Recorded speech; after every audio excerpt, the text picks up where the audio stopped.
Memandangkan sekarang ni ada kempen anti-scam, saya nak berkongsilah pengalaman pertama saya kena scam, ataupun lebih tepat lagi kalau kita sebut sebagai kena prank. Okey, masa tu waktu baru lepas SPM akhir tahun, dan ketika itu awal tahun 2010. Waktu itu telah diumumkanlah satu berita tentang pemergian mangkatnya seorang Sultan Johor. Ketika itu seluruh warga Johor berkabunglah atas sukarela masing-masing untuk memberikan sokongan moral kepada keluarga Sultan. Tetapi waktu tu saya muda lagi, budak lagi, tak tahu apa-apa. Kita anggap macam siapa yang tak berkabung ataupun tak pakai songkok berserta dengan lilitan putih tu, siapa yang tak buat macam itu, kalau polis nampak nanti kita kena saman ataupun kita kena tindakan macam itulah. Nak dijadikan cerita, satu hari tu saya dapat panggilan telefon daripada seorang yang saya tak kenal, dan dia perkenalkan diri dia sebagai pegawai polis. Dia kata dia nampak saya dekat kawasan awam dekat luar, tak berkabung, tak pakai songkok dan lilitan putih, dan nak ambil tindakan lah kepada saya. Waktu tu saya dah takut lah kan, budak lagi, pasal polis ni memang kita tak tahu apa-apa. Waktu tu saya nak bagi kerjasama lah. Saya kata okey, saya nak pergi balai polis lah. Bila saya dah cakap macam itu, rupa-rupanya lelaki yang telefon saya tu ialah kawan sekolah saya yang tak pernah telefon saya. Sebab tu saya tak kenal suara dia, dan kawan-kawan lain ada bersama dia dekat sebelah sambil ketawa-ketawa lah.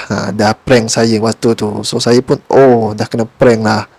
Itulah cerita dia. Okey, untuk perkongsian pasal anti-scam ni, dia ada beberapa cara untuk elakkan daripada diri kita ni terkena dengan perangkap scammer ni. Contohnya ialah kita gunakan database yang polis di Raja Malaysia dah buat, iaitu Semak Mula. Satu database yang boleh periksa akaun bank dan nombor telefon seseorang tu sama ada tak telah dilaporkan sebarang laporan polis terhadapnya. Contohnya ada satu akaun nombor ni, orang lain dah buat laporan polis sebab dia ada terlibat dengan jenayah scammer. So bila kita ambil nombor akaun tersebut ataupun nombor telefon orang tu, kita letak dalam laman web tersebut, kita periksa ada. So daripada tu kita boleh berhati-hatilah, kita tak payahlah nak transfer pula dekat nombor akaun macam tu. Tapi sekarang ni scammer dah makin pandai, dia tak bagi kita nombor akaun dah, sebab dia tahu ada benda tu, ada database Semak Mula. So mereka akan bagi kita aplikasi yang tak berdaftar. Dia akan suruh kita install dalam telefon dan suruh kita isi maklumat peribadi kita. Jadi benda macam ni tak payahlah nak kita ikut cakap dia sangat. Kita kena tahulah buat apa nak letak dalam aplikasi yang tak berdaftar dengan Play Store, dengan Google, dengan Apple. Jadi tak boleh nak percayalah benda macam tu. Elakkanlah. Kalau tak nanti dia tolak duit kita tanpa kita sedar. Kalau boleh, gunakanlah database yang polis dah buatkan untuk kita ni lah, iaitu Semak Mula. Ataupun kalau kita malas nak berurusan, kita berurusan dekat dalam platform yang sah, iaitu macam contoh nak beli barang, nak jual barang, buat dalam Shopee, dalam Lazada, dalam TikTok Shop. Okeylah, itu sahaja. Terima kasih. Assalamualaikum.